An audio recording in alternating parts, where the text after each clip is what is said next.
Ramadan comes with all of these things. And the Prophet ﷺ tells us that a person who fasts in the month of Ramadan with iman, with belief in Allah subhanahu wa ta'ala, and with the expectation of reward, and Allah forgives all his previous sins. And regarding this qiyam that we are doing, this taraweeh, the Prophet ﷺ tells us, "Man qama Ramadana imanan wa ihtisaban ghufira lahu ma taqaddama min dhanbih." The one who stands in salat in this month of Ramadan, referring to taraweeh, again with iman and with ihtisab, expectation of reward, Allah subhanahu wa ta'ala forgives all his previous sins. So the doors of Jannah have been flung open and the doors of Jahannam have been shut. And the shayateen have been chained.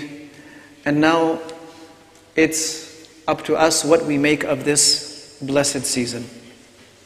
Inshallah, from our side, we will try to conduct series of programs for the benefit of the community and for the benefit of whoever comes and whoever also watches online. But there is nothing like being present in the gathering and benefiting from the nur, the angels, the mercy that descends on these gatherings. So what we will try to do is, on a daily basis, what we have decided tentatively is after 4 rak'ats of Taraweeh, we'll have a short program. And every day after Fajr, we'll have a bit of a lengthier program in which we will summarize whatever Quran is going to be recited that night in Taraweeh. So tomorrow being the first day, after Fajr we'll summarize what was recited tonight and what will be recited tomorrow. And like this, a cycle will be established. So every morning after Fajr. And for those of you that are not able to pray Fajr here, this program will be streaming online as well.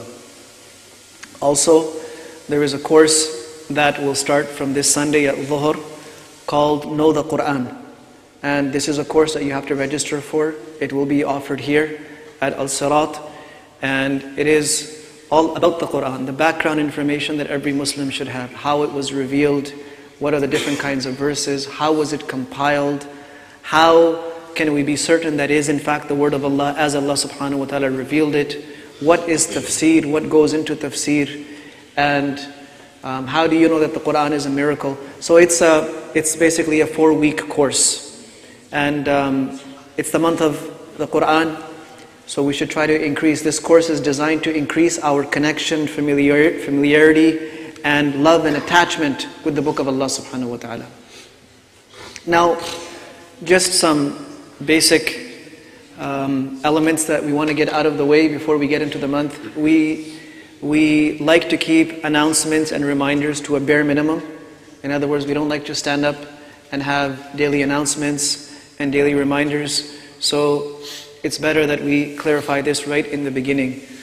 The first thing is that when we come, because it's a month of Ramadan, it's a month of caring, it's a month of consideration, and it's a month of bettering ourselves, so we should come with the basic etiquettes.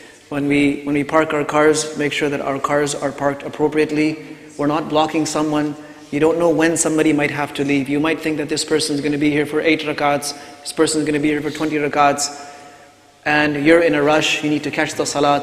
Please don't do that. Park responsibly. Make sure that your car is not blocking anyone and it's not parked in a spot that's not designated for parking.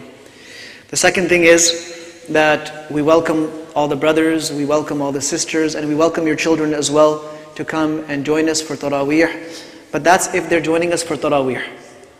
You see, we have to be aware of the fact that this is a lengthy worship, and it will take at least an hour and a half for Isha and Taraweeh to be completed for those that are going to stay for the 20 rakats. So if you are bringing young children, here are a few rules that everyone should abide by. And these rules are and I'm calling them rules for a reason, because we do need to uphold them. So if you're bringing young children, the first thing is make sure they pray with you. Do not send your children to the back to let them roam about and do whatever they want. because this is a congregation and this is a collective worship. So looking out for everyone is the responsibility for everyone. If you're coming here concerned only about your salat and others' salat is being disturbed, then if we are a cause of someone being disturbed and that also in worship, then this is something very serious to do in the month of Ramadan. So bringing our children is good and it's important, but it's not so important that we allow other people's salat to be disturbed and we say, you deal with it, I'm bringing my child. This applies to brothers, it applies to sisters. Okay? If you know that your child can only pray so many rakats, keep them with you. If they're getting exhausted, they want to lie down or they want to walk about, then please take them home. And like I said, we do not want to have the repeated reminders, and it's also not fair for people who are here for their ibadah to keep getting up, missing their rakat, missing their tilawat, because they have to go and look after kids. So this is not appropriate. Everyone is responsible for their own children. If your children cannot sustain that lengthy worship, or they're too small, they're not praying anyways, they're going to be crying or making noise, please don't bring them. Please be respectful of the whole environment. We are a community, and salat, this type of salat is a congregation. Okay, it's a collective worship, it's not an individual worship. Please make a point of this. It's not compulsory to be here. If your children are too small and one of the parents needs to be home, then one of the parents needs to be home with the children and not over here. We've had in the past, and this happens in many places. It happens with brothers, it happens with sisters as well. Sisters want to come and pray Taraweeh, but there's so much noise, there's so much disturbance that they end up being deprived of Taraweeh for the whole month. Now the sisters that are being deprived are not the ones that have children. They're the ones who don't have children of that age. They want to come, but other sisters are bringing the small children, and it becomes a very disruptive environment. You can't worship Allah subhanahu wa ta'ala properly like this. So please be mindful of this. The other thing, and I hope we won't have to have reminders over and over again in this. MashaAllah, everyone is mature enough to understand this and figure it out. So again, you bring children, they must pray with you. They must be standing with you, and when the children can no longer pray, then you must go with your children.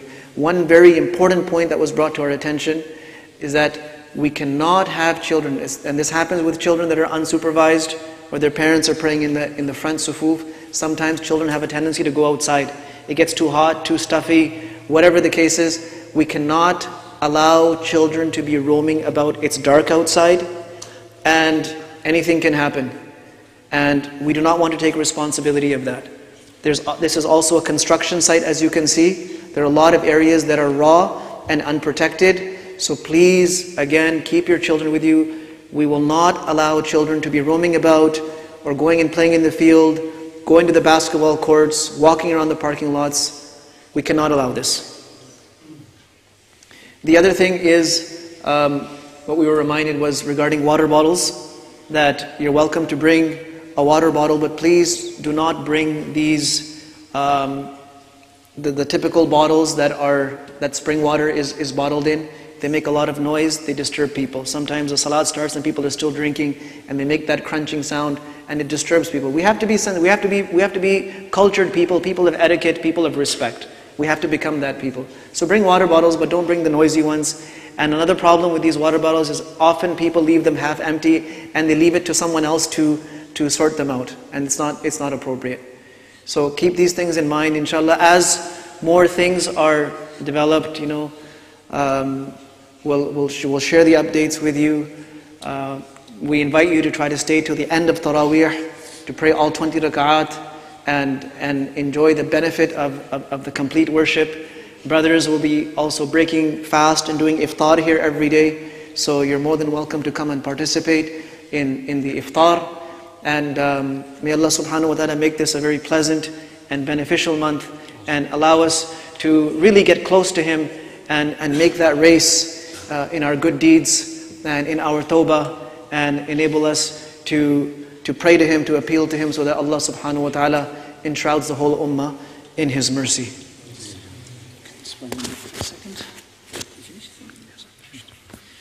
Just a couple more things. Just for the respect of the imams, there's 3 parking spots outside that are marked as reserved. So when I came in today, I noticed that all 3 spots were full from someone's vehicles.